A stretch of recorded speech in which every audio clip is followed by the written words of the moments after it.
Dylan Goss is a distinguished aerial director of photography with over 30 years in the film industry.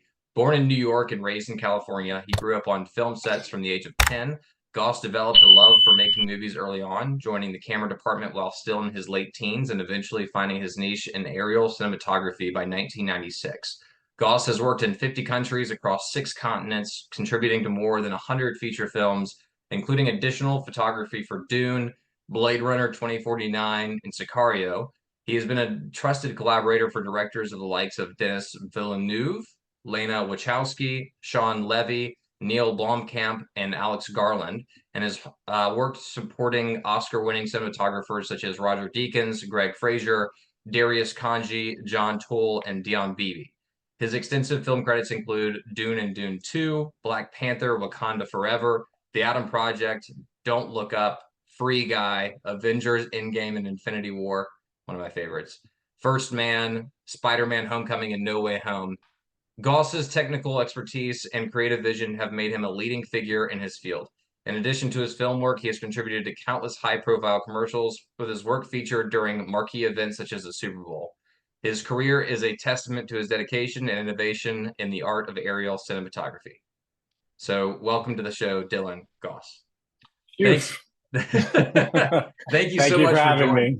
Yeah, absolutely. You're very So welcome. outside of the introduction, can you give a little bit of background on maybe who you are, and what all you've done in this space of aerial cinematography? And we also talked kind of briefly early on about you kind of growing up around this space too. But can we kind of start from the beginning?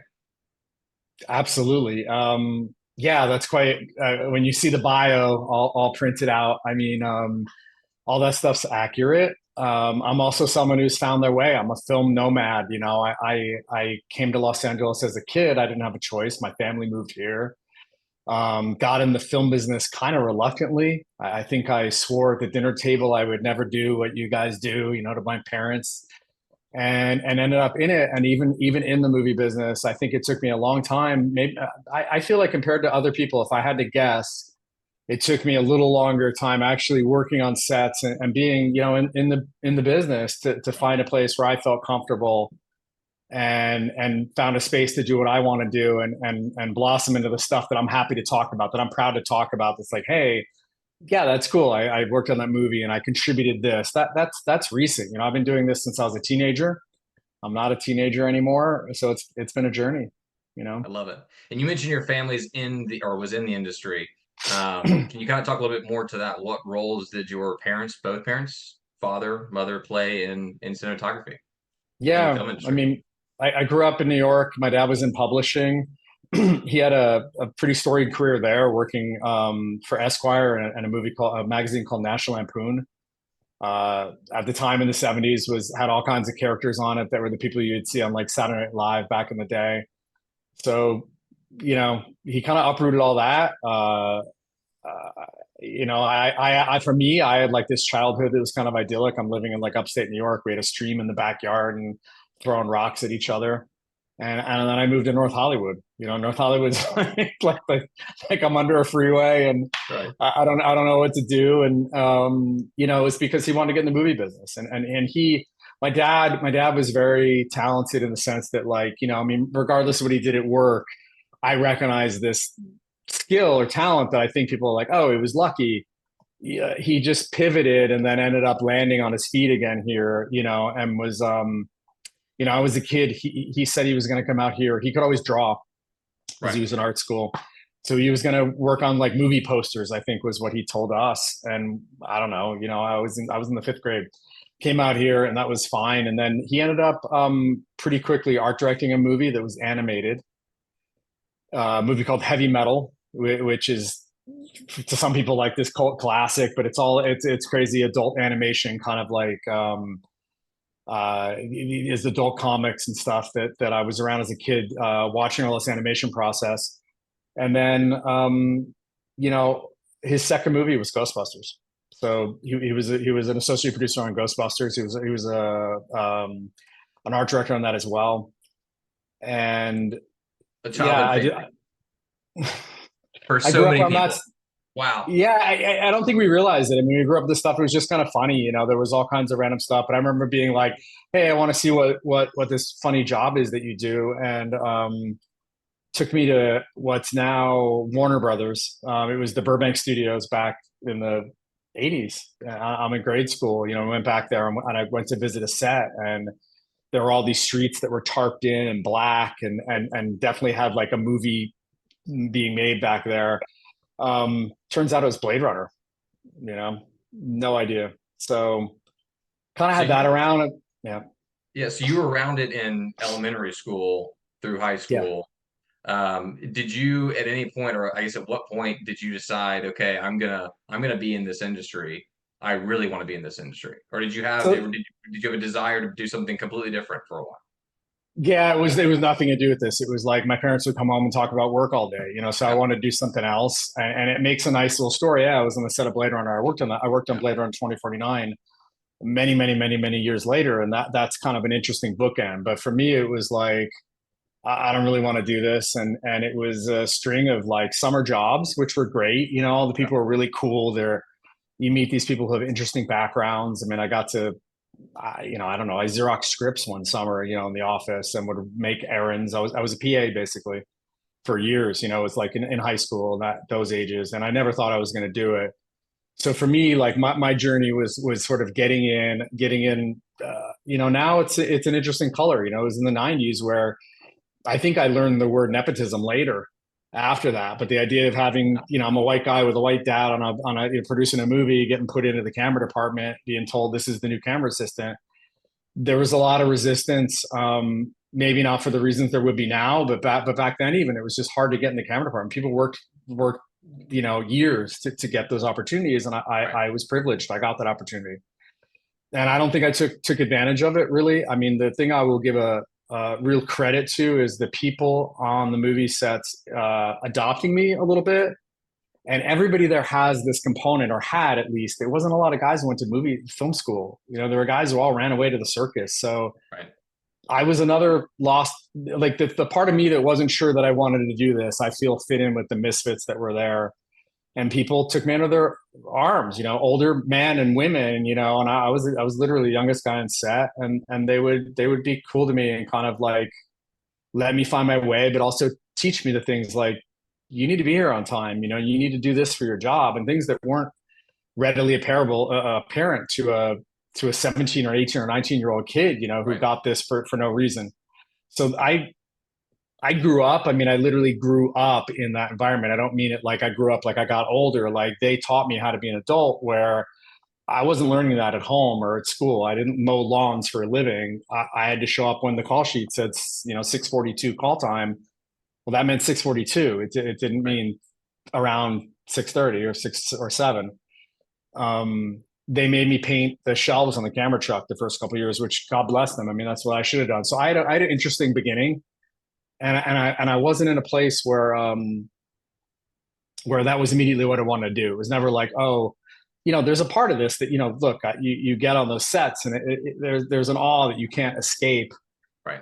But I'm still like a bored teenager. So for me, it was a little bit like I had to find my way a little Right. bit. The couple of times, so I was an extra in Righteous Gemstones in Charleston, South Carolina, a couple of times, and the biggest thing I realized when I was here, and I'm not sure if this is just across the board or not, but the cameramen seem to have a different level of professionalism about them than a vast majority of other people on set.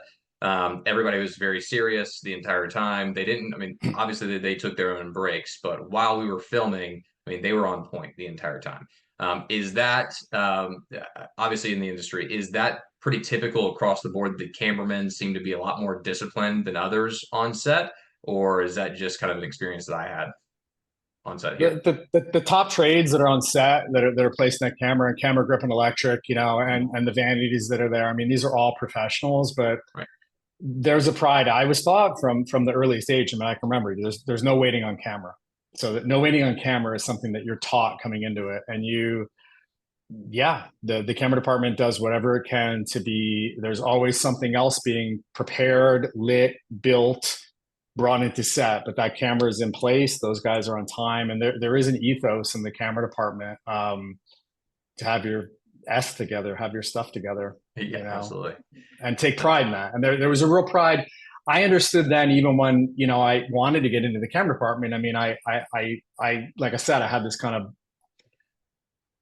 free ticket a little bit for a minute. But I mean, when the free ticket was broad enough that I had a conversation with my dad, who realized I wasn't going to get very far in school. I was kind of like skipping in and out of, whether I was going to university, Right. what my future was going to be. And I was really fortunate enough to be like, hey, is there a department that you want to get into? And I mean, there was no hesitation. It was camera.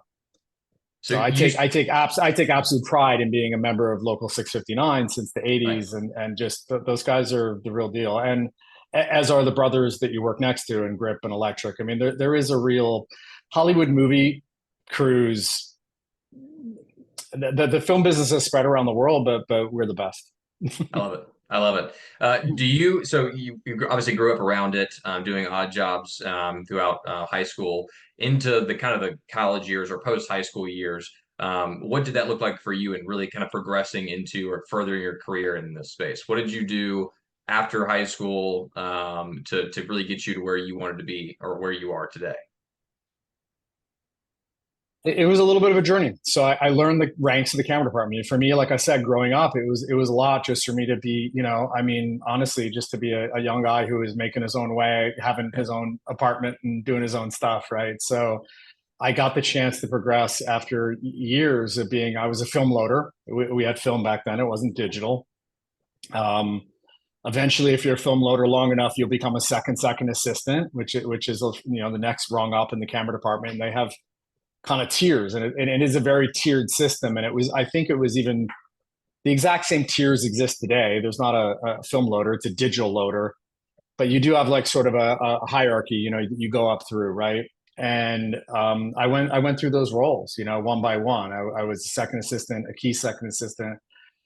I was a first assistant, which are the guys who are pulling focus, right? They're sitting there and they have this magical job of, back then you would hold the lens with your hand and like look at the actors and kind of go like this and focus the scene without looking through the camera, which was ridiculously hard. Right. And I wasn't particularly good at. I was best at being a second assistant. It was a very structured job, but the truth is, that whole arc for me was, I don't know if it was a decade, but it was, like 6, 7, 8 years or something of Yeah. getting where I was comfortable. I'd worked on a few movies. I'd moved away from my dad's films. That happened really early on, where it was like, all right, you need to go do something else. So Yeah. I got on a TV show called Quantum Leap, which was awesome. And Super cool. those guys would let me come and go, and I would go work on, a movie and come back to them. But I tried to leave. I mean, I wasn't sure if it's what I wanted to do. I was like, I don't know. And that's one of the problems. I was just kind of aimless. And was I going to go start I don't know, I traveled to Iceland once on a movie, and I was like, maybe I'm going to go do something there. I'll start a bar. I don't know. I have no clue. Yeah. In Yeah. my 20s, And then in like my figuring it out phase of sorts. Yeah, and it gives me perspective. And my daughter is getting close to this age when I Okay. started, and she's coming out of university and doesn't know what she wants to do. And I'm just like, man, it's hard. It's hard because part of me wants to just be like, you're gonna have a path and get a degree and all these things I didn't do. But the truth is, it's like your 20s. I just remember feeling like I was getting older. I had no clue, and was really feeling that pressure. But I mean, I did have a lot of time, and the trick was we all make pretty good money, so it was kind of like, you're working in this business and you're paying you have a nice apartment. All of a sudden you're the one of your friends that can pick up the dinner bill, but it's not really a job you necessarily want to do, and you see guys, but the business is hard, and I think it's gotten harder. I've been lucky to get into a specialty, but you just look around and it's like, I don't know if this is exactly how I want to do this, from here to when I'm done, and I had a lucky accident where I met an assistant director. He became a buddy of mine on a movie where we were sharing a rental car on a show. And so we got to know each other driving to work. And he had a friend who did aerials, and that guy needed an assistant. And it was just, this is how the whole business works. I mean, Right. you get off a movie and you might get lucky, you get with a crew, and you would go from job to job. But a lot of it's just like, there's very like Darwinistic thing of you're always getting rehired. So Someone needed an assistant to work around a helicopter one day, and it was just that simple. And I went. I used to be like kind of a nerd in the like my high school or even like grade school years. I had like an oscilloscope and would like solder things, and I was into electronics and all this stuff. And the early aerial systems were these. They were very much like almost like hand built. So you would have to fix them, you know. So I was pretty good with like the idea of like opening something up and getting in there and trying to figure it out.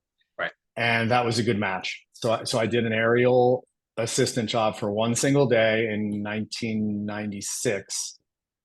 And I didn't plan it this way. If you had asked me then, it would just have been another job that I did, and I would have been open to go back on a movie set. But the truth of my career is that when you look back, that's the last time that I ever did not work with the helicopter. It just became I did that, and then I did that again, and then I slowly, you know, was in that world of being an assistant around the helicopters. Love it. And that sorry, just to finish my point, is Yep. what that offered was that offered this different world to me, right? There was definitely a different vibe to being into a specialty area in the same business, but just not on a big movie crew, but in this little tiny specialized field. Right.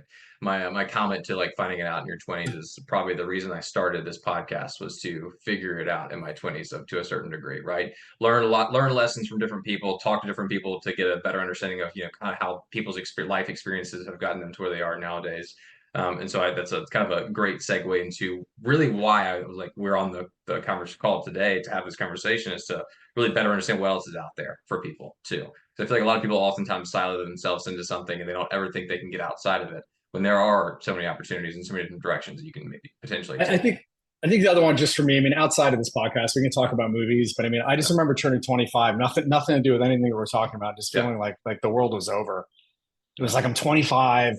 What have I got? And I called a friend of mine, and we just had this whole heart to heart about all my failures at that point. You know, it's just like it's interesting that where I'm at a little bit later in my life and looking back and just being like, man, like a little bit of grace and gentleness towards yourself goes a long way. I think And it's a long clock. yeah. Well, and it's difficult to do when you hit that age. I mean, I'm 28 now, but you hit that point where you're like, what have I really done right up to this point? And frankly, I feel like I've done a lot. But you also think about all the things you maybe could have done, the paths you could have taken, the things you could have accomplished. But to your point, it's a long clock. We're running the marathon here, not a sprint. And so trying to enjoy that marathon as best as possible. You mentioned a specialty of obviously aerial cinematography, and that is where you mainly focus now.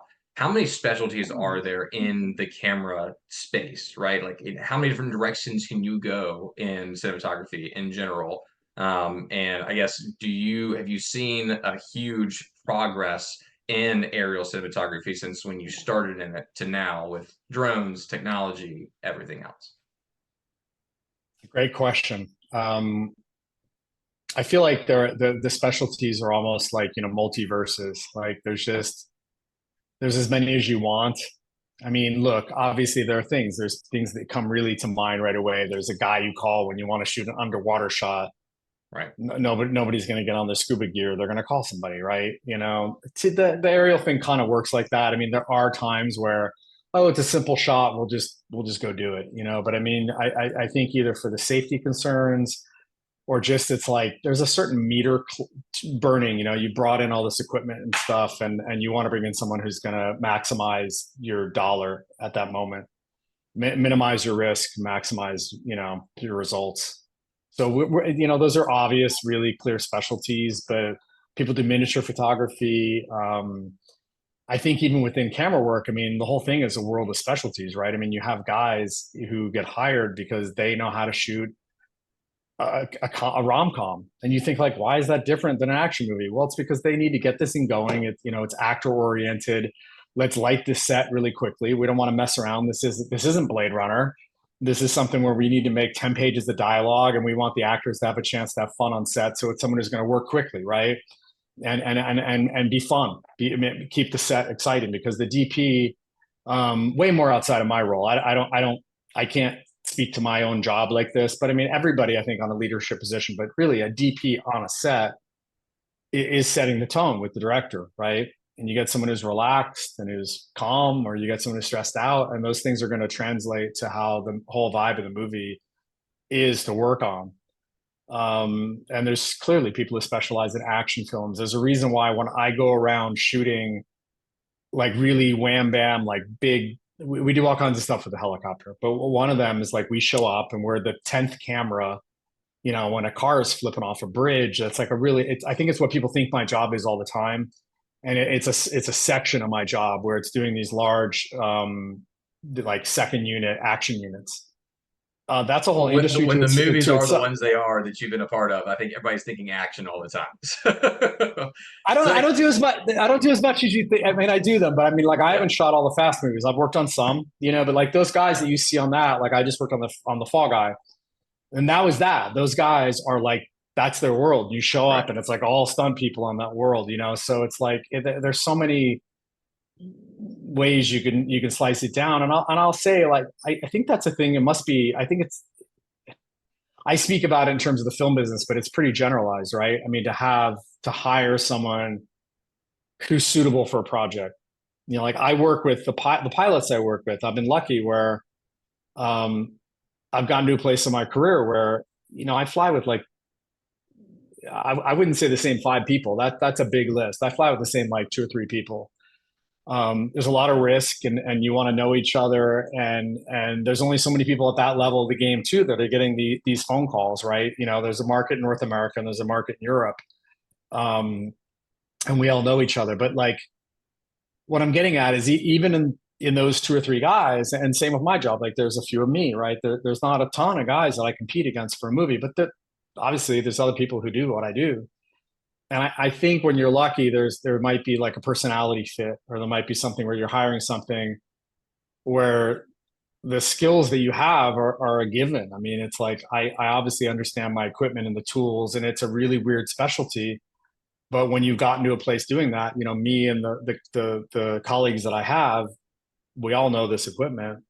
I think you might be picking somebody because of their personality, right? And are they the right fit for this movie? And if you're lucky, you're getting someone who's got the right temperament. And that's what I spoke to before about like a DP setting a tone or a director setting a tone. Like a movie will have a tone, and you bring in people. There's people who get brought in because they're there to kind of fix things. Like things are kind of a mess, and we're going to bring you in. The producer knows, like, look, these guys are still working out. They've got their hands full, Right. and we want to give the aerials to you just to not have to have them worry about it. Or there might be something where there's a real deliberate thing where those guys, we have a really like measured pace tone to making this movie, and we don't need anybody coming in who's going to knock over the furniture when they show up. Right. You know, Do you so you mentioned you fly with the same guys. So I'm assuming you're referring to the individuals handling the camera, not so much the actual pilots, or the actual pilots flying with you in like the helicopter as well. the Or pilots. got it. Okay. Understood. I operate the camera. Right. The way it works, there's a team and it's only a few of us. So I'm the main camera person. I'm the aerial director of photography, and I'm controlling that camera. I'm also making decisions with what lenses go on it. Hopefully, what time of day we're shooting, and maybe when we stage a scene, are we going to stage it, with it here or here based on where the light's going to be at that time of the day, and just making all those photography decisions. And then I'm working intricately, like I mean, married husband and wife with the pilot who's flying the helicopter. We're in the same vehicle. That person is literally keeping me alive and keeping us all out of dangerous way sometimes, when we're doing crazy stuff. And the two Right. of us are kind of the main partnership that you would bring on a movie. Um, we have an associated crew that comes with us, a few other people, but it's an interesting marriage because um, so movies, as anybody who's been around it or has read enough books or something, it's very like, we're not saving lives, but we think we are. Right. Pretty much. Right. There's a lot invested, and look, there's a lot of film, there's a lot of money on the line. There's a lot of talent being paid for to be on the day. We've rented out whatever location. We've got police shutting it down. There's a lot going on. But the mentality is really like, we need to get this. We have to get this by sunset, or the movie's so many days behind, and if we don't finish tonight, so and so's got to be on a plane. There's always a story about how important this thing we're doing is, but that's up here. That's in our minds. and it's probably not that important, right? But I mean, I'll say it when you're there, it's a real pressure. And then aviation is this thing where, if you're raised as a pilot, you're trained to come up in aviation to assess the situation and say, look, we need to go here. There's a thing called get there itis, which is like when you're flying and it's like, hey, I've got my buddy's got his wedding and we're going to take our private plane and we're going to go meet him up in, whatever, Santa Barbara. You've got to get there because the event is there. So you get in the plane and, oh, maybe it's a little raining. Maybe the plane has a low pressure. I don't know what's going on, but you have indications that this might not be the right time. And you're literally trained to assess that and decide, is this the right time to be making this? They call them missions. I mean, the aviation guys are on a mission, and we're here making a movie. So the marriage of these two things doesn't always go that well together. The sun is setting. We've got to get the shot, and people will look at us sometimes about, or they'll talk to me and say, kind of like in this conversation, you fly with three guys, and these guys are the best pilots, and they are. These are guys that fly helicopters in a way that kind of nobody else does. I mean, the military does some incredible stuff, and there's people who do really magical things. The medevac guys do incredible missions with helicopters, but we're uniquely like, we shut down a street and fly under the street lamps, and do things that are just, Right. they're different. They're not any harder or easier. They're just like, we have they call it like an envelope, the flight envelope, that's its own thing that nobody else does. So you've got these two things coming together, and they say, hey, you've got the best pilot in the world. This guy's got 20,000 hours and he can fly backwards. But the thing I'll remind the producers of, if we have a chance to talk about this, it's like, yeah, I mean, and you are paying for that. You've got this specialist who can do these things that are amazing. But what you're really spending your money on, that's the best money you can spend on this movie, is this guy's got the ability. My partner, the pilot I'm working with, he's the one person on set who can say no and will say no, because they've done it enough at a high enough level with Michael Bay, or I mean, it's like every big name you want to throw out there, Tom Cruise, these people on set, and they're the person who'll be like, yeah, we're going to shoot this tomorrow morning. And there's very few crew people who can stand up and have kind of you're trained to just sort of go along with this mission that we're going to get the shot. And they're kind of from this external world where they're trained to keep everybody alive. And the difference with the movie pilots, and there's plenty of like general civil aviation pilots that we bring into the business by accident. You go to some remote place. You're in Wichita, Kansas, and we just need a shot of the church. There's a guy here. He flew a camera once 10 years ago. You can fly with him, and you bring that guy in, and he can do the shot, and he's a great guy, and nothing against him. But the difference is, it's like bringing in somebody who knows when to say no. And I think, honestly, to that point of like where I'm at in my job, and I'm kind of taking a lot of tangents here, but that's the interesting that we do with the movie business, is do this thing and then also figure out how to try and do it safely and make decisions that are in the best interest of the movie, for sure. And we all want to bring something amazing to the screen, but really keep the understanding that every time that helicopter turns on, or that aircraft is flying, there's a risk, a real risk. This is that unique perspective, though, that I don't think a lot of people really appreciate. And I know you're around it every single day, and this is obviously your living. But as we're on the other side of the screen, getting to enjoy these movies, and sitting there being wowed and amazed at what's been created, not many people really think through that aspect of it at all. And I think it's a little sad, but at the same time, I guess it's understandable that you're going to have your action heroes, and your main characters be the ones who get all the limelight, that get all of the visibility, because they're actually being shown. But this perspective of what actually goes into creating the movie on set, day in, day out, is obviously huge. And I think for you, be it that you've now been in the aerial cinematography space for a while, and continue to develop as technology is developed. I'm kind of going into the AI and drone kind of aspect of this too. I'm interested to know how much of your time, AI has saved you as of recent. And then another kind of follow-up to that is, how much more frequently are drones being used on set to get these shots? I'm assuming there are certain shots that are best being shot from a helicopter, being shot with a human crew makes total sense.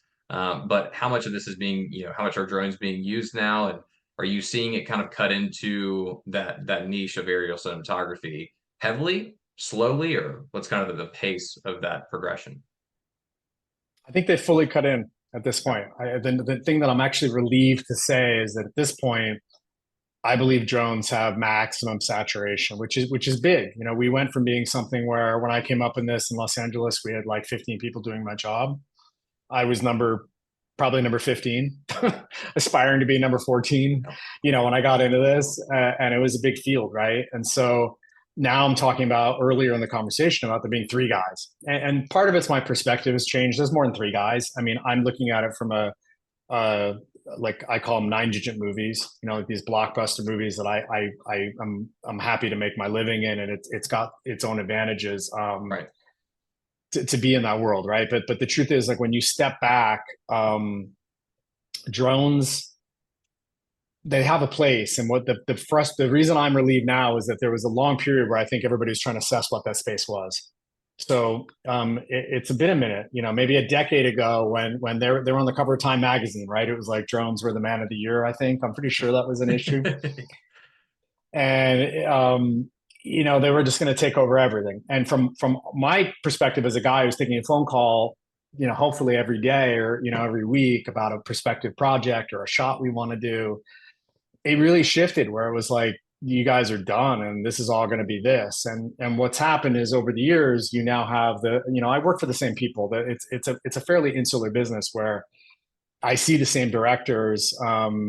These are careers that span over, like my relationships that span over that period, longer than a decade if I'm lucky, where you meet someone when they're a younger filmmaker and they're making films for 20 years. So it's watching the same people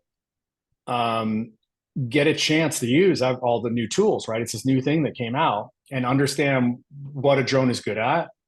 And then really be able to kind of after, you can imagine in 10 years, they might have done 2 or 3 drone shoots, and maybe they did 1 or 2 helicopter shoots, and they have their own personal place of reference about how these are different. These work differently. Right. And there's a lot of stuff that, I've gotten onto like technical podcasts about really like the nuts and bolts about, one can carry a bigger camera or one has a battery, or you can do that to the end of the world. I think the truth is, it's just that the drone is just, if you can imagine, it's a smaller scale device. I mean, it works on a smaller place, and that's beautiful in the sense that you can get on set.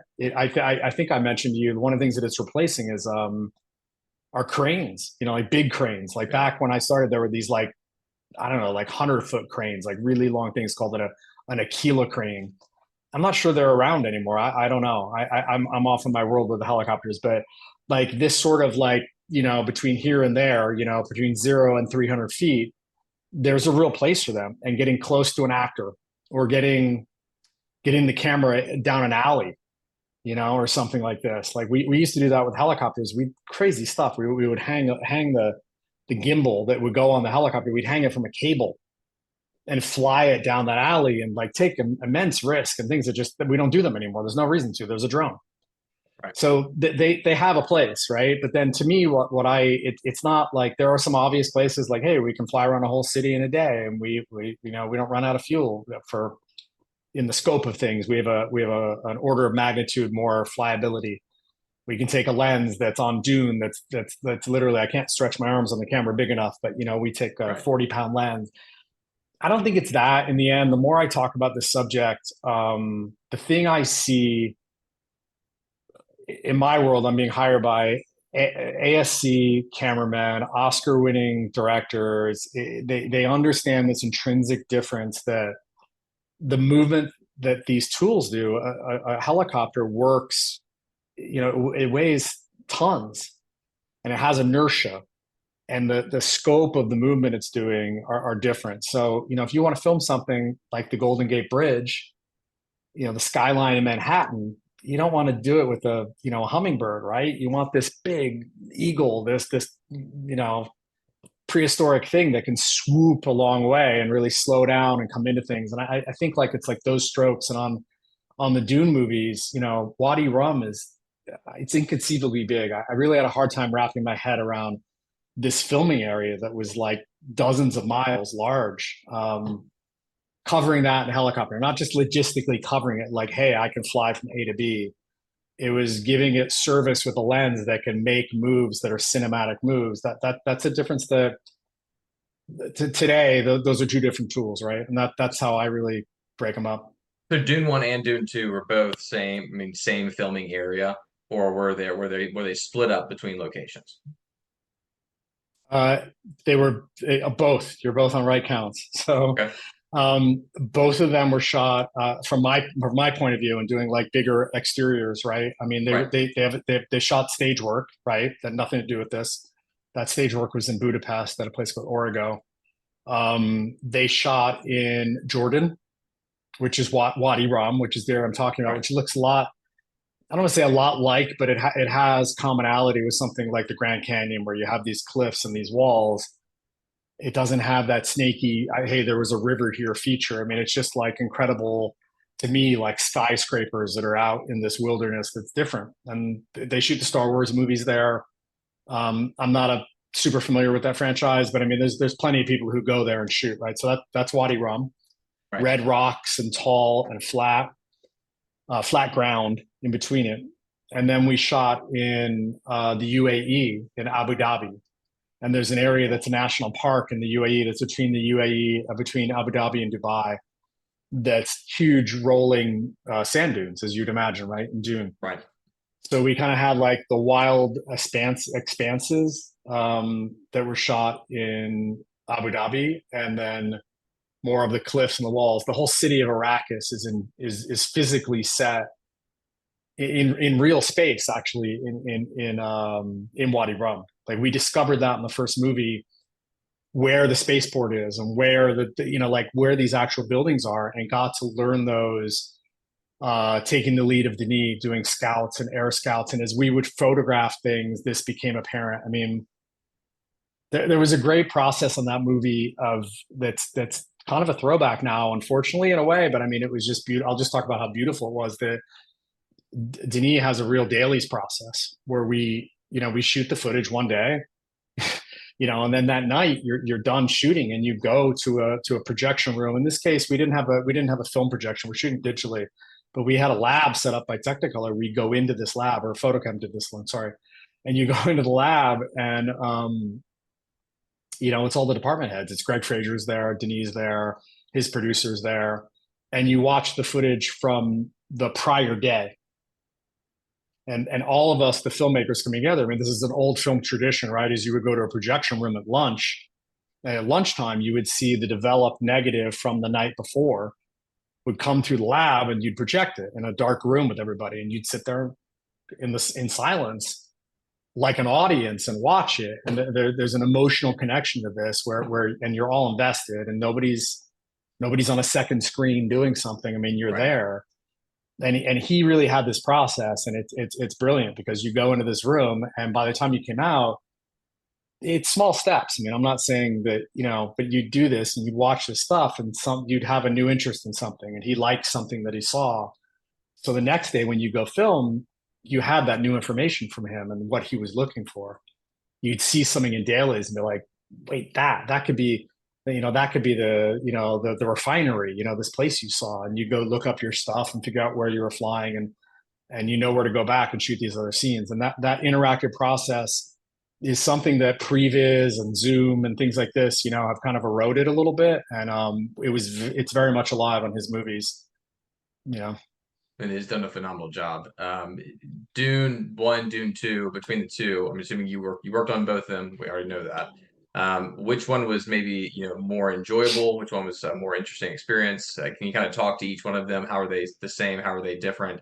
And as a part of kind of that process, going through each movie, what was really your experience in those locations too? I've been to Dubai, I've been to the UAE. I absolutely love the experience there. I didn't really enjoy or experience the desert that much, but what were your experiences like in all these different locations?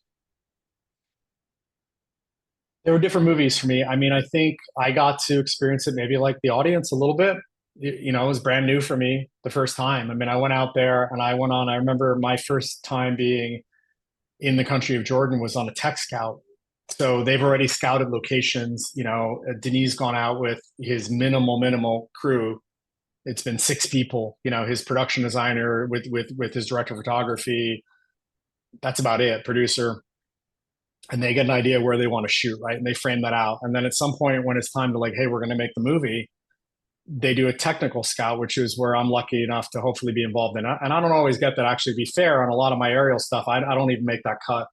It just depends on my relationship with the director. And on that place with Denis, I'd done a couple movies. I was already in Blade Runner with him and Sicario, so I got invited to that. And there's 30 people maybe, and it's a technical run to have the grips decide: do we get this crane or that crane? Do we, how many laborers do we need? There's a bit of that going on, right? But I went there for the first time on my technical scout for Wadi Rum, and saw this place, and and you're in a caravan of like 30 cars, so it's not very. I don't have a big presence there. I'm there to like to watch and shut up, basically.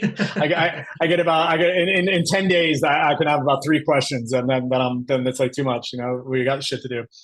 So I go there, and it was just really cool to see this place, and this like it blew my mind. And I've traveled a lot. At that point I've probably been to 35, 40 countries or something. I mean, I've traveled my whole life for aerial work. And it's really unique, right? So I had my eyes open on that movie. And like I think I just alluded to, we discovered that location together as a group. There were obviously plans from leadership. I mean, it was set where we're going to do what, but I think there was this like, no, we're not quite sure. We haven't quite gotten to that scene yet. Let's see how this goes. And you could see the movie getting built around you.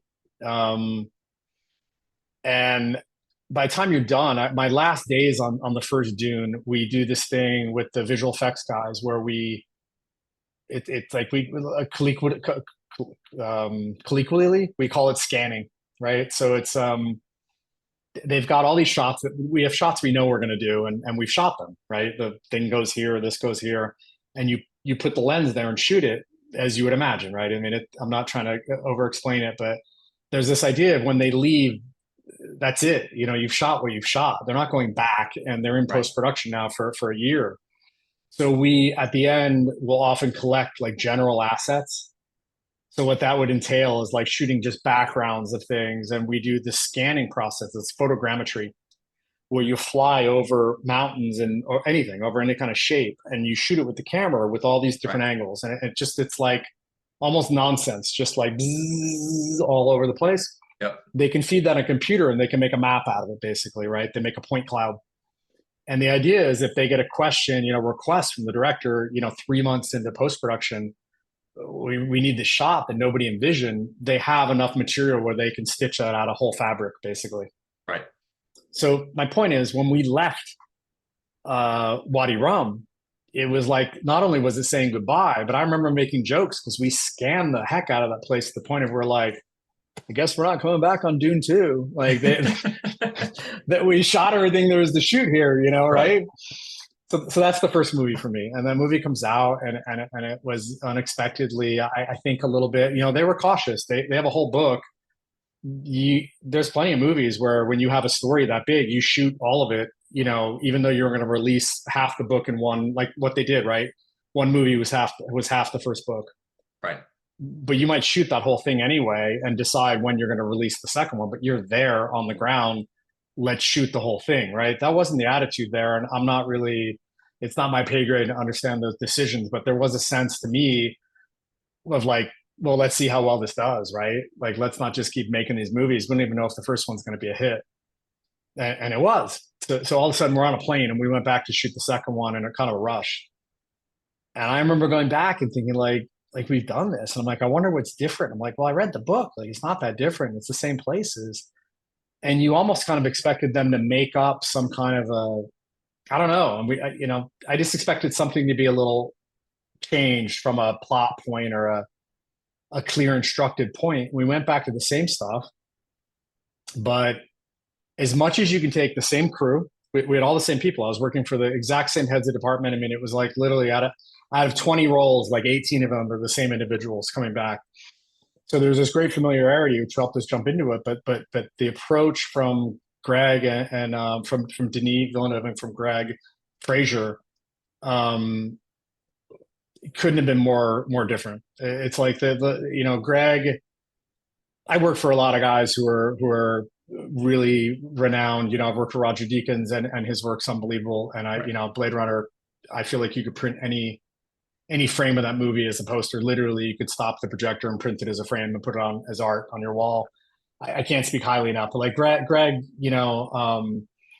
did some stuff in this movie too that was just like remarkable. And he's out there shooting in the desert, and on the second film, he came in with all these new lenses and all this stuff. And I remember talking to him in prep and kind of, I didn't have the luxury in the movie because of the schedule to come in and have time in the office with them, which I did have in the first movie. And you're just kind of testing the ground. These are people, but you're not going to ask them like, hey, so are we just doing the same thing? Like, because you can imagine we're just going to rent the same lenses and go make the second part of the movie. It's really Right. just about the second plot. And it wasn't. And he had all new equipment, and he had a different way of approaching things, a different way of treating the cameras. Um, we just shot a different movie, and it's I don't know how much. I'm curious how much from like an audience's point of view that translates. But I feel like the second one came in as like just it hit a lot heavier, and that was Well, it an did. intentional production It hit thing. heavy, and I also I don't love watching movies at home anymore. I love going what anymore. I've always enjoyed going to the movie theater. So being in the theater, I was in the theater for Dune 1, I was in the theater for Dune 2. And so getting the full experience in that regard, it's not an IMAX experience by any means, but just a lot more involved. Dune 2 came in heavy from the very beginning and stayed that way the entire movie. And so I felt like I was involved in the movie from the start instead of, once again, some follow-ups, some sequels are not ever that way. They honestly are a downer, typically, in my opinion.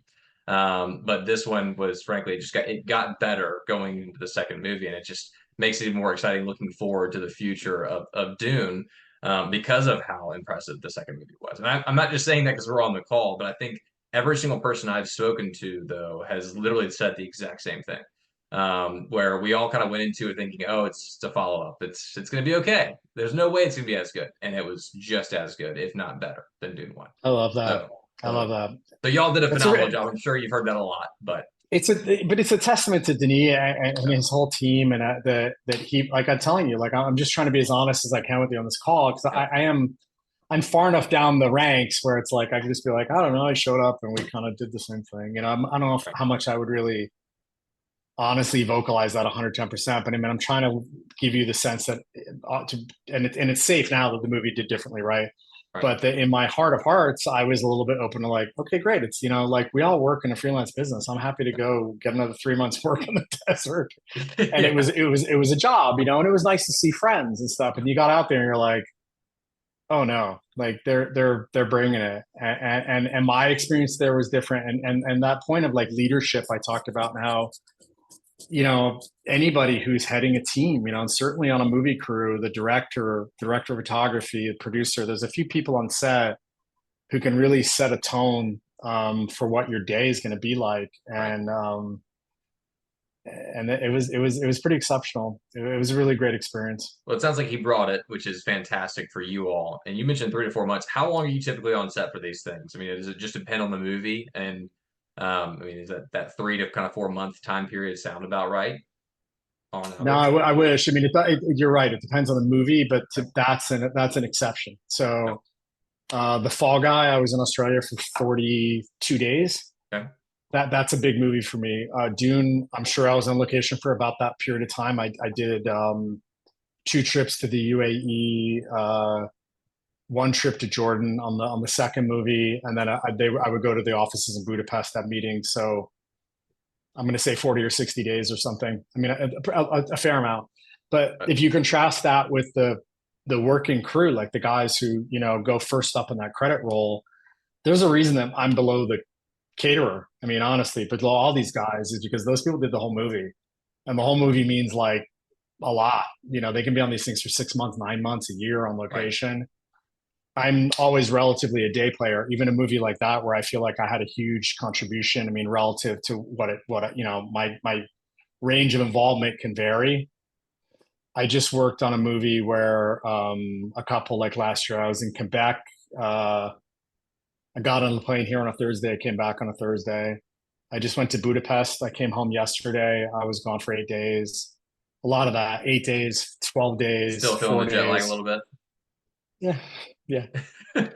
Just a But little bit. but I consider Yeah. like one of the things that kind of got me into like what I do too was like, it was kind of nice that burnt me out when I was getting started. It's not like I enjoy on Dune and these movies, a part of the camaraderie and really the relationship and being part of the project. I mean, that's Right. it's invaluable.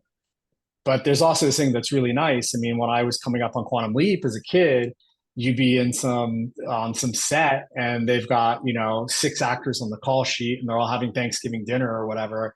And you realize every last shot of every person and the shot of the clock and the turkey falling on the floor, like every one of those shots you have to do. And it's exhausting, and you're working. These guys put in, 12 back then it was 14, 16-hour days, 6, 7 days, 6 days a week, 5, 6 days a week. Right. I have like kind of like banker's hours, where I come in and everybody, for the most part, people are like happy to see the helicopter. It's like a unique toy.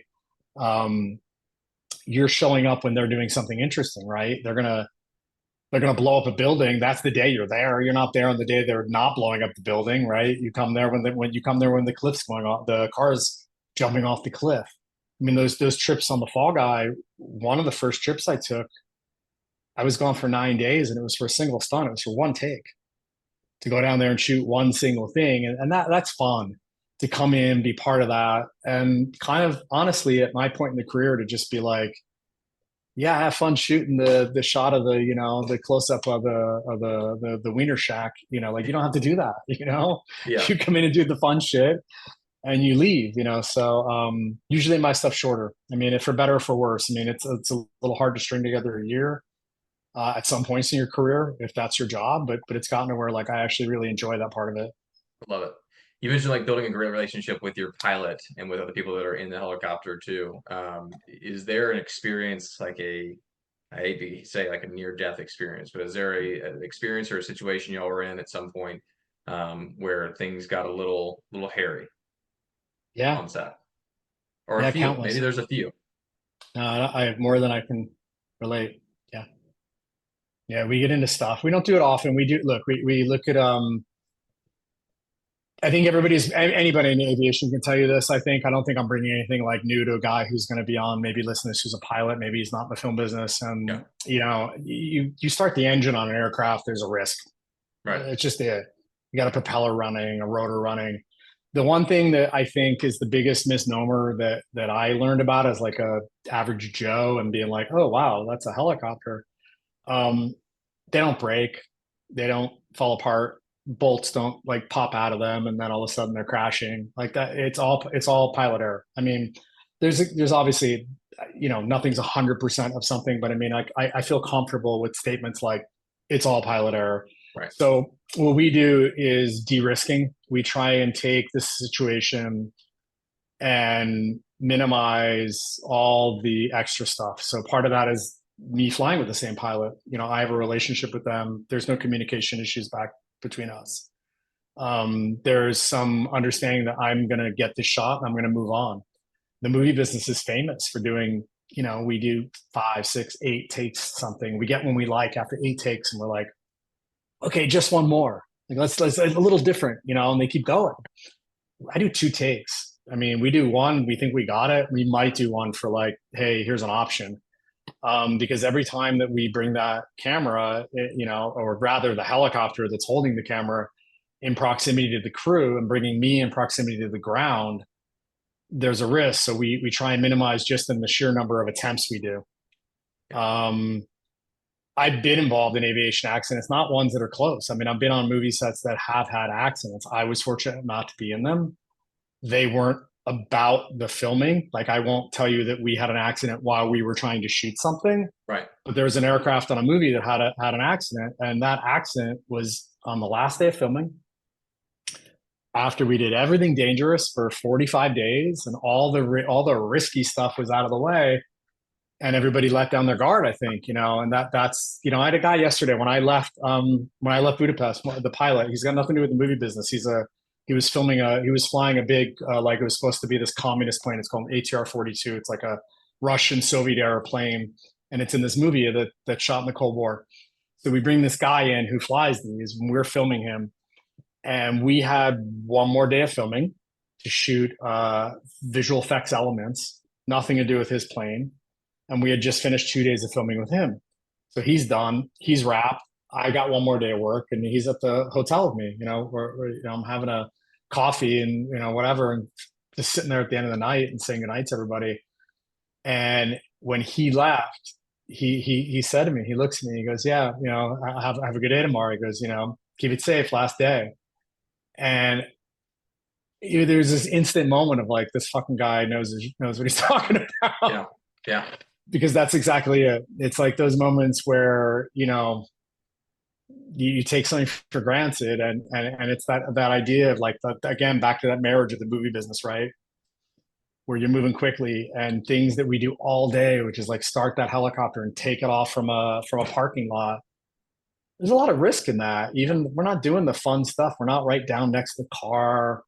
At that point, everybody's all perked up, and they have their thing. I mean, to be fair, the stuff we do is outside of it's so outside of the normal flight envelope that there aren't a lot of like safety procedures and stuff. And I learned all the things you can do wrong in a helicopter kind of the long way. I mean, I came up, I'm lucky enough to be sitting here talking to you after doing like, I don't know if it's 10 years, but I did quite a few years of when I came up from my transition from being a technician, from doing that first job where someone said, "Hey, this guy can solder stuff, and he's going to keep your helicopter camera running." And when I saw the opportunity to shoot and doing that, and I tried to get those jobs, those jobs weren't in America. I mean, nobody here was going to hire me. I didn't have a credit list. So my first bunch of jobs were down in like South America. That was a local market for America. But I would fly with these guys I never met and go do things that, I look back at and I'm kind of like, that was a little silly. And you do learn one by one, what to do and not to do. And I'm lucky enough that none of those things were, dangerous enough that I don't have a story about wrapping a helicopter around a pole, but I mean, I have stories about bending a tail rotor in half and dropping one on the ground. I've got stories about dropping one towards, and seeing my life flash before my eyes. I mean, having an engine failure, hydraulics failure, that stuff happens, but I'm being a little dramatic now. I'm talking over a long, long career. For the great most part, we work really hard to never have that be part of our day. And once again, it goes back to we get to enjoy this on this side of the screen, but don't really fully understand what all goes into it on the other side. And I think that perspective is huge for anybody to understand and appreciate, especially as we're vegging on a Saturday afternoon or a Sunday evening and enjoying a pizza and watching a movie. We really don't think about it at all. You just enjoy the hour and a half or 2 hours, and you move on with your life. So I think that's just really good for people to know and to appreciate. And I think people would appreciate what we have a lot more if they understood all that goes into it, every bit of it. So I think that's definitely key. Of all the movies you've done, which one, and I guess every single one's probably been unique in their own way, but which one has maybe been your favorite up to this point? Huh. I got a couple. I think with the way this movie, like some of my favorites are really, it's a really boring answer, and I'm gonna pause on that one, but I want to tell you what they Okay. would have been. They're things where you don't think that was the helicopter. Like I like it when, because what you just said is interesting. Okay, like, oh, people should appreciate this, but what they really should appreciate is the shot any good? Yeah. Did they like the movie? Was that cool? Like it doesn't matter. And there's an old adage where like directors sometimes will have the editor cut the footage without any knowledge of what they did that day or that week to shoot it. And the idea with that separation is that the editor will look for the best shots, and somebody who was there on set all night and realizes that that crane that we brought in almost didn't get there that night, and we had to give up the catering for 2 days to pay for that crane, and it's a big deal. We had that shot. Of course, it's going to be in the movie, right? But the editor's looking at the footage, and I don't know. We don't need that shot. Like, and it never makes it, right. It Right. has to live on its own merit. And I think watching a movie, I respect what you're saying, and I really appreciate it. But the truth is my shot serving the movie. And there's there are a lot of things that I'm proud of that I think that serve the movies really well, and they don't serve, Aerial Planet. They're not going to go in any aviation greats coffee table book where we shoot something that's really, like on the Dune movies, we had a shorthand about tripod shots, and we call them that. Denis and I would call them that, and their shots were like the helicopter doesn't move, and you wouldn't know it's a helicopter shot. And if I would guarantee, unless you're really, even with colleagues that I work with, I think if they watch the movie, they probably wouldn't think that's my shot. And I'm proud of those because I like that we contributed to the movie, right? And not what it took to get it. But all that blah blah aside, the one that's really fun, that's just badass and amazing to me is there's the end sequence on Matrix Reloaded, which is the fourth Matrix movie. And I hadn't had the chance to work on any of those. I didn't know Lana Wachowski. She's a fucking force and is amazing because she did this movie and it was just like, it's all going to be real. It's all going to be the real shit. So we had helicopters that had like belt loaded ammunition on them. Like they had fake guns, obviously, but we had like prop guns that fired blanks and had like holders that all the shells would go into, so they're effectively real guns. Right. Like that would do this over San Francisco. And I remember going to lunch, like in the middle, like we would shoot at night, right? And you're trying to get a bite to eat at 4 p.m. before the sun goes down, before you go to work. And there'd be these like placards on the sidewalk, like attention general public. This is pre-COVID and all that stuff. And it'd just be like, filming in proximity, live gunfire will be present. And they brought it. So we closed down streets and did real stuff. And that gets my heart going, and I love that. And the epitome of that story is that we shot all kinds of things like that, right? A helicopter down the street and really cool, like visceral, like real stuff where they would augment it with VFX, but we were doing something real.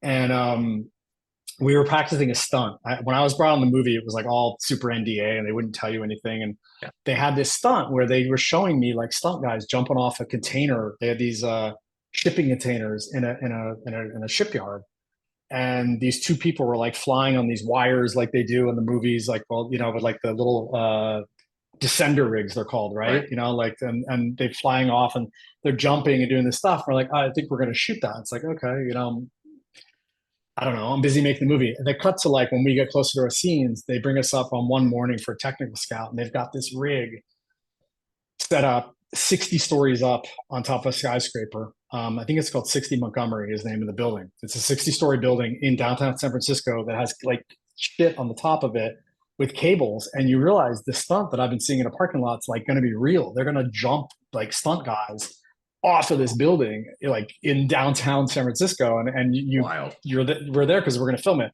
And I'll get to the chase a little more. Is that progressed into, we're going to shoot it at sunrise because it's the end of the movie that happens at sunrise. And oh, by the way, they're not stunt guys.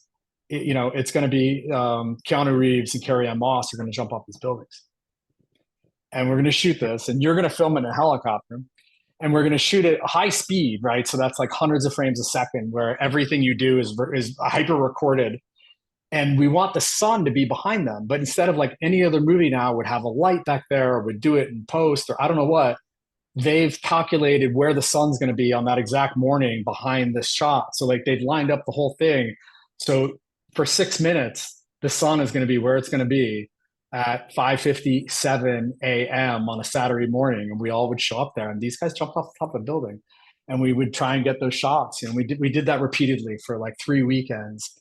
And in the movie parlance, it's called shooting it in camera, right? I mean, we shot it for real with these actors up there, and with the machine gun rounds going out of the fake helicopters, and the sun rising, and the freaking top two people on the call sheet, these massive movie stars, literally leaping off a building, and I'm like, all right, this is it. This is like this is incredible. Yeah, so I'm good. Was actually Keanu was actually jumping off the building. It wasn't a stunt double. Yeah, that's so cool. It's amazing. That's so cool. It's like I say, it's very similar to like hearing about Tom Cruise jumping off a cliff however many times, 40, 50 times. In the most recent, and maybe he didn't jump off that many times, but that's what I read. And I was like, just to know that he was jumping off a cliff and running his own stunts, which pretty much I know a lot of these guys have now decided to do a lot of their own stunts, It's pretty amazing too. Just watching it all to come together and knowing it's not CGI, and you're like, wow, these guys are actually doing this for real, The which the makes it so upping much cooler.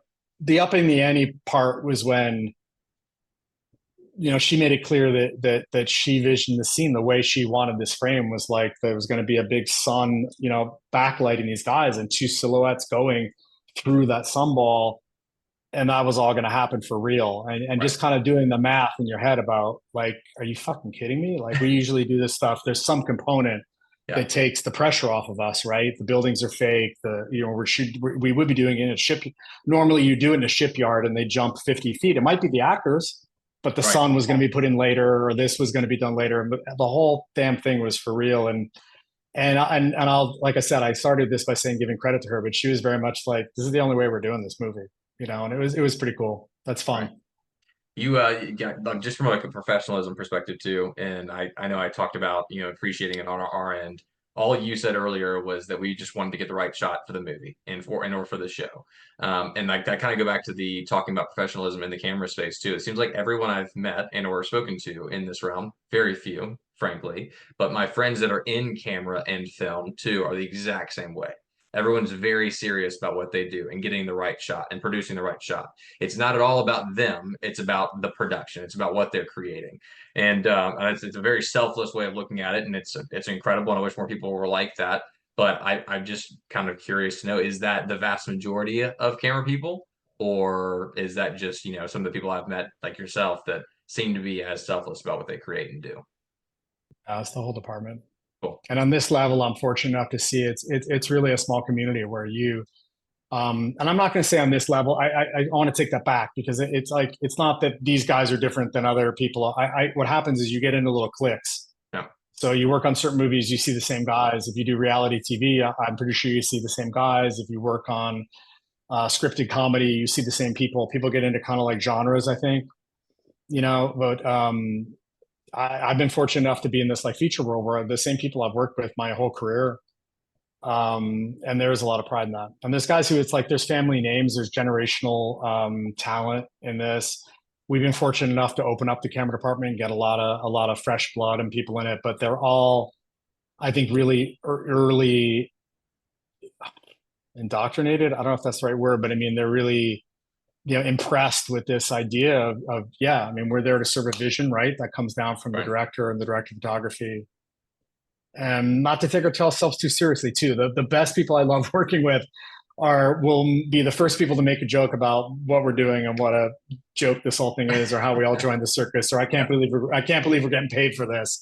It's Yeah. not like too serious. It's like just serious enough, and it's dead effing serious when it comes down to getting it done. But there's a certain levity that I really appreciate with the professionals that I've had the opportunity to work with, where they have a good time doing it. And it's the thing that keeps you coming back. You wake up enough mornings and we come to work at 4 a.m. I mean, a lot of people do. And a lot of people travel around the world and they're called the military, right? And don't see their families for a long time. And I'm not saying it's super unique, but there's a toll. And I think the unpredictability is unique in the movie business where I grew up, my daughter, her whole life, yeah, I sure hope I'm there at your birthday, and not with any irony or not, there was no anger, but it was just this understanding that I was going to be home if I could be.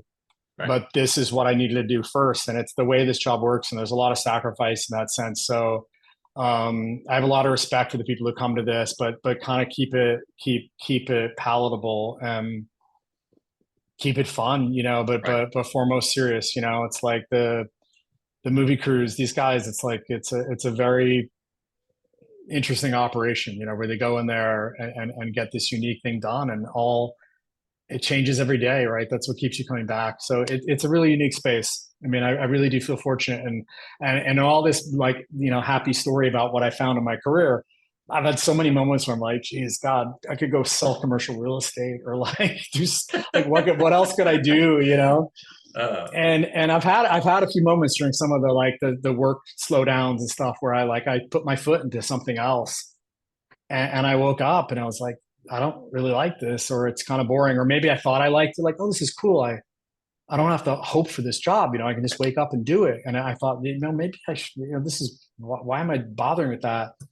And then the first phone call rings to go on set on location. You know, hey, can you come to Namibia and we're gonna blow something up? And you're like, Absolutely. Hell yeah. absolutely. So I'm stuck. That's so cool. That's so cool. I this is a really incredible direction that you've decided to take, and frankly, it's cool to see that you've continued going and not maybe gone off and done commercial real estate. Maybe you did at one point. You kind of mentioned that earlier, but as it relates to other people kind of wanting to get into this space and thinking about cinematography or thinking about the film industry in general, what would maybe be some advice you would give to younger folks that are in their 20s that are considering this direction, or maybe don't have any clue what they want to do and they want to test out this space and get started in it in their 20s or teens? The testing out, keep testing it out. I'm not sure about that. I mean, I feel like that would be something where, like, you know, the nice thing now is that the bar for entry, you know, it sounds like a boomer talking about you know, our phones used to be connected with a wire to the wall, but I mean, you used to have to go get film somewhere, and it was hard to make an image Right. that could be part of a story. You can do that on your phone, obviously, any phone. It doesn't even need to be an iPhone. So if you're testing it out, I'd keep testing it out, you Okay. know. But if you want to get into this business, if you're like, hey, you know, I tested it out, or this is interesting, or what you're telling me, you know, in your story, like, this is awesome. Like, I want to do that. You know, the thing is, um, I was about to say just go do it, and it's not that simple. But it's like, from my point of view, let me flip it around. Like, what I run, these jobs always have to get prepped and put together. All one of these stories I tell you involves like weeks of building cameras and doing stuff that's less glamorous, and it's repetitive. And we have a hard time. You know, we have a hard time finding help, finding people who are going to help us do this. You know, I'm getting paid to be on that movie. They don't give me a lot of assistance. And, you know, their shops probably moved to LA. Their shops in LA still, or moved to a film center. It wouldn't have to be LA, but in the US, I would say LA. Certainly there's places where they're making a lot of movies right now, you know, that are elsewhere. You know, I mean, you could be in the UK, you could be Right. in Australia, but, you know, find that film base and find a company that does this, you know, a place that rents camera cars or rents aerial gimbals, or, you know, a camera rental house. And the difference I see now, and again, like, I don't want to stereotype like generationally, but I feel like it's harder to find people who are just like F yeah, like, like, what do you need? I'll be there.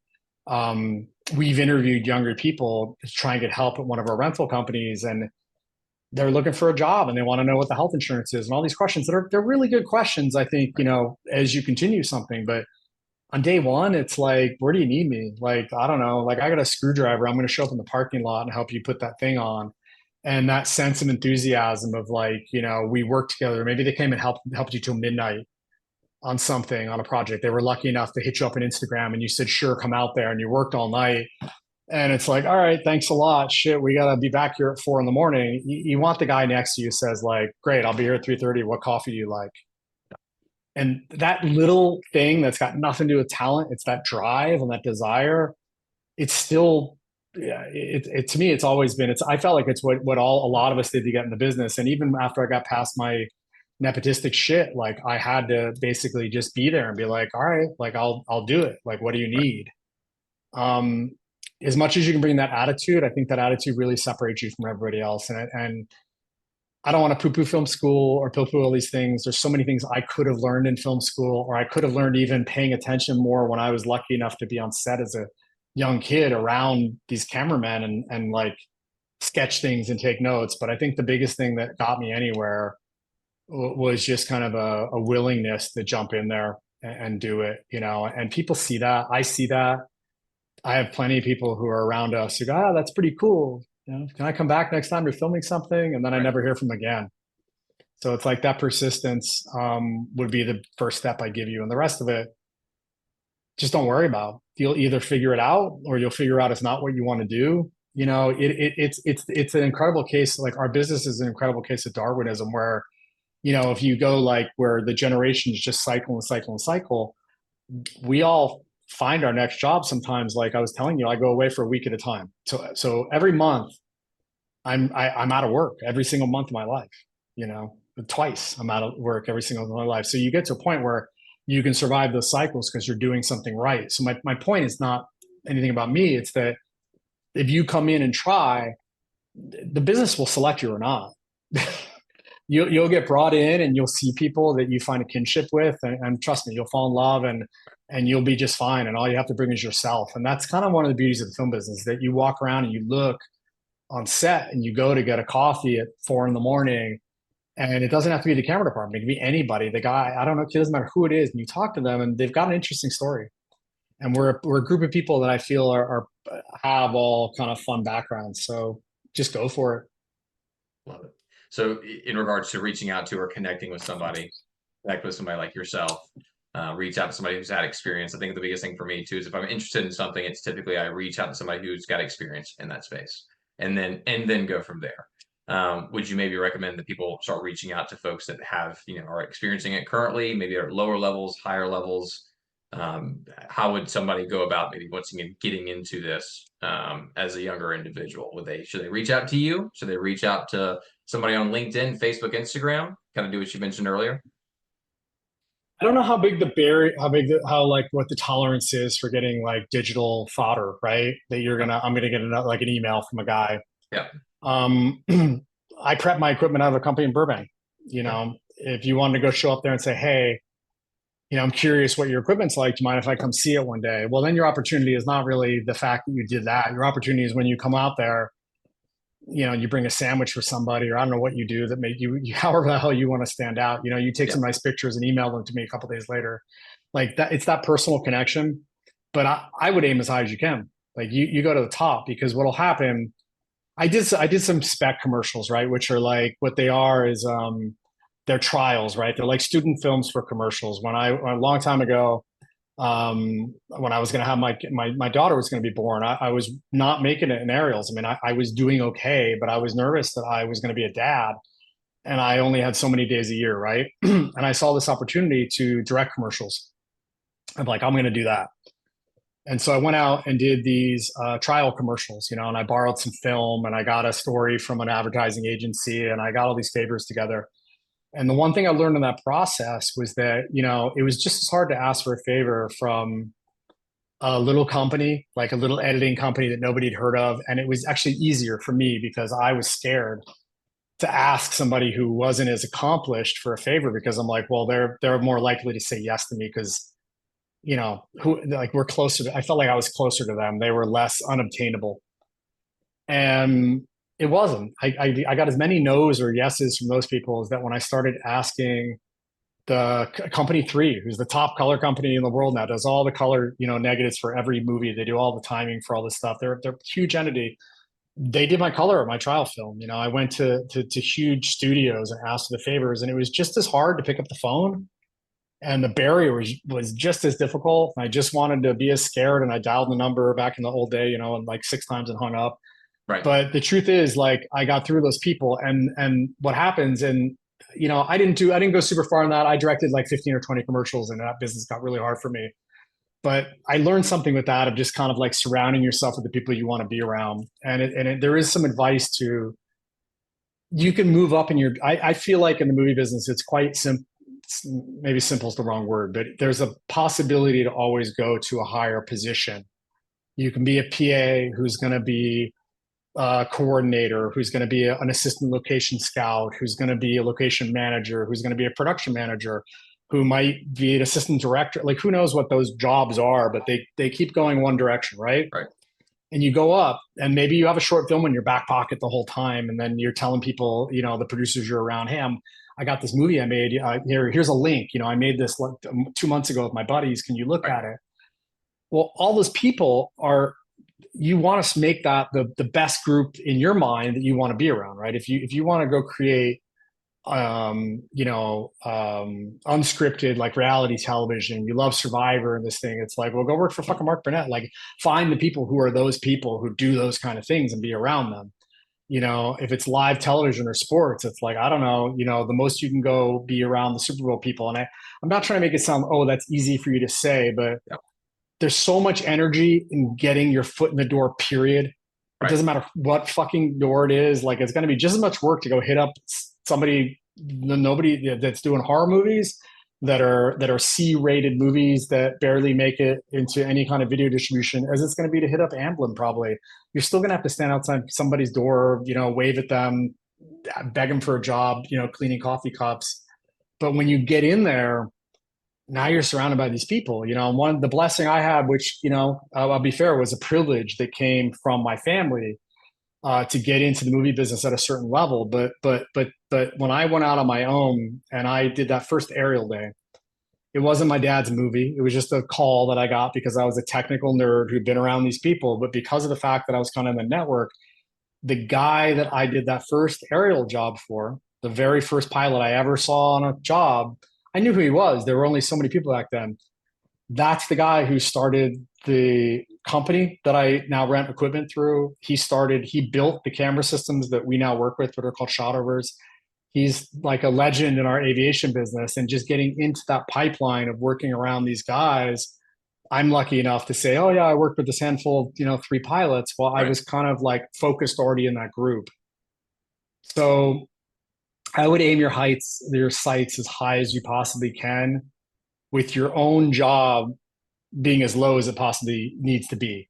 Right. So don't worry about the fact that you want to be a writer and now you have to be, I don't know, you're sweeping a parking lot. It doesn't matter. Just meet the same people because they're going to be the people that are going to be in your phone book. They're going to be the people you're going to be around. They're going to be people that when you have a script and you finally want to show it to somebody, one of them's going to, 10 of them will throw it out and one will actually look at it. Well, it's going to be from that group, right? Right. So try as much as it sounds a bit abstract. Maybe I'm making it sound easier than it is, but I mean, I think that's, you know, that's my You advice. gotta simplify it. I mean, frankly, go to the top and reach out and do the work. And I think a lot of people in our generation, to your point though, maybe aren't willing to go clean the coffee cups and do that level of work because it's not the shiny object. It doesn't look like what we see on TV all the time, but it's certainly necessary to go get what you want at the end of the day. I think the thing is if you are, let's pretend you're writing something. I think that goal of getting your script read, it's not the goal that you're reaching out to anybody for. The goal is just to like get to know that person. Yeah. And if getting to know them means that, back them, might have been making photocopies. I don't know what it is today, doing their social media, Right. you know, um, any job that could be possibly useful to them or for the people that work for them, and worry about later how you plug into that. I think that's my point is like your actual role can develop infinitely. And I wouldn't just focus on landing in this place right away. In camera, it's so easy to shoot things. The beautiful thing is you can become a director of photography. You can just go shoot things. I mean, Right. when I was coming up, I took the road. I was a film loader and went through these jobs. When I got into aerials, it was actually to help short circuit that because it was so long and slow to come up these ranks. If I went over doing aerials, I could shoot even quicker. And Right. it cut like 15 years out of my ability to get a camera in my hands.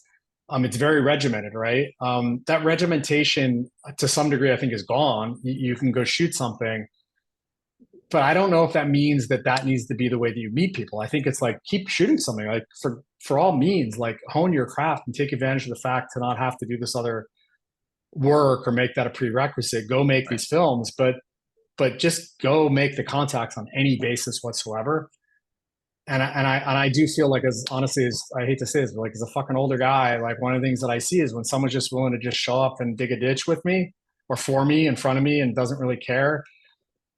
That's the part that makes me want to ask them, oh wow, all right, is this all you do is dig ditches, or what do you do? And then that's your opportunity, right? You've been digging ditches for 2 weeks. Now you look over and go, well, I dig ditches, but I really like to make these movies on my weekend. And you show it to me, and then I'm like, wow, I don't know what to do with that, but I know who knows what to do with that. And that's my Yeah. buddy who's fucking Denis Villeneuve, who I show it to. I mean, that's like how those things, I think those magical stories would happen.